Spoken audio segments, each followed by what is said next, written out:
মাত্ৰ চাকৰি এটা হলে জীৱনটো সুন্দৰ হ'ব বুলি কিয় ভাবিছা? জীৱনে জানো কি বিচাৰে নিজক সুধিবা। জীৱনে জানো কি বিচাৰে নিজক সুধিবা। ধনে ধানে সোণে জানো জীৱন জুখিবা। হাঁহি এটি পিন্ধিলোৱা অনেক হাঁহি বিয়পিব।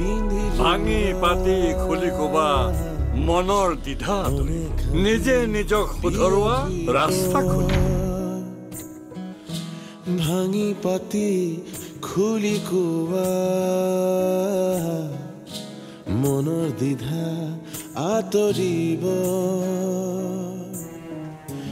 নিজে নিজক শুধৰোৱা